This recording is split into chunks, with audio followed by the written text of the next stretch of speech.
dit derrière certaines personnes que ce matin, quand nous étions à la mairie d'Abomey-Calavi, le préfet, le maire Bada et moi, nous avions en quelques minutes parlé du ministre de la décentralisation. Nous n'avions pas été flatteurs, nous n'avions dit que des choses qui sont vraies. Je voudrais saluer l'engagement du ministre, parce qu'il n'y a pas d'événement sans histoire.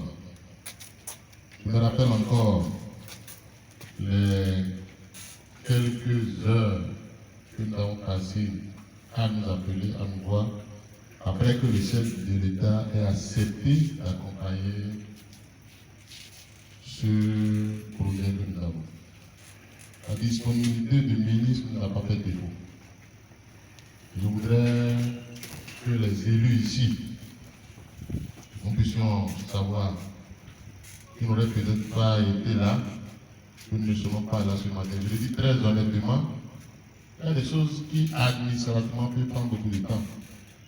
Mais du moment de la discussion avec le chef de l'État et de la mise à disposition des moyens, je crois que nous avions eu pas plus qu'une semaine, parce que le conseil des ministres qui a suivi le jeudi où on se parlait déjà, le ministre avait tout fait pour qu'en conseil, le dossier puisse passer.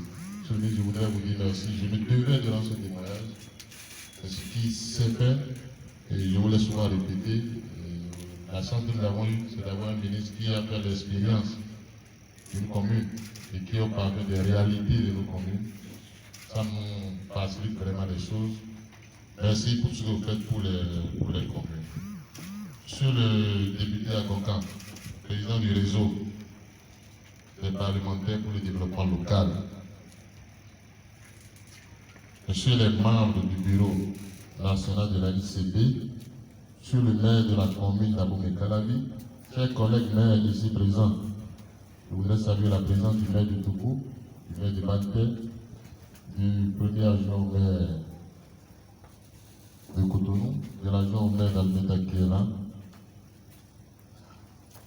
des élus ici présents en général, comme la présidente du réseau des femmes élues conseillères du Bénin, pour votre délégation qui vous accompagne.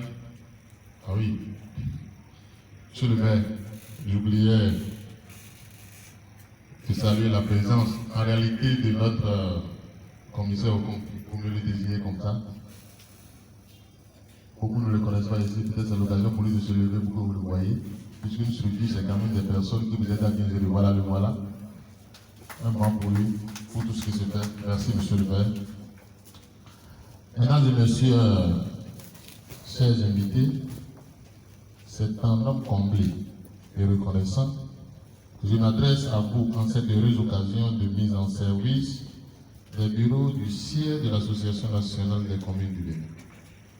Je suis un homme comblé parce qu'après plus de 15 ans de location d'espace pour abriter son siège, notre fêtière est en train de franchir une étape importante dans le processus d'affirmation de son ancrage institutionnel.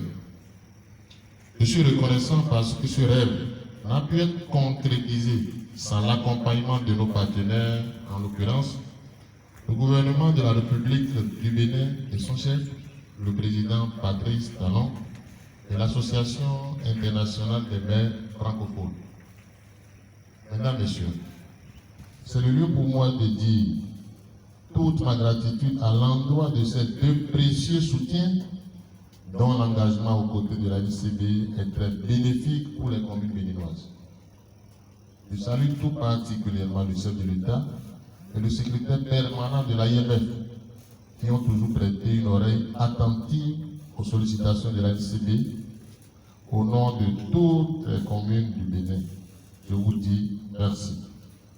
Je voudrais enfin témoigner au nom de l'NCB et de tous ses membres ma reconnaissance au gouvernement pour son appui significatif qui nous a permis de mobiliser en un temps record la contrepartie exigée par notre partenaire, l'IMF.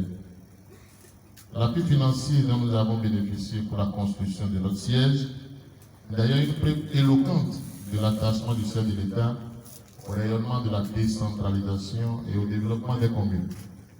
En effet, si aujourd'hui les 12 départements de notre pays sont opérationnels et que leur administration fonctionne si bien, si la loi sur le statut des agents territoriaux est une réalité, si le défi de l'accès universel à l'eau potable à l'horizon 2021 est en passe d'être relevé dans notre pays, si les questions de mobilité, d'éclairage public et bien d'autres secteurs importants de la vie sociale font aujourd'hui l'objet d'une attention particulière, c'est bien parce que nous avons à la tête de notre pays un chef d'État ambitieux et déterminé à régler de façon méthodique et soignée les problèmes fondamentaux de la nation.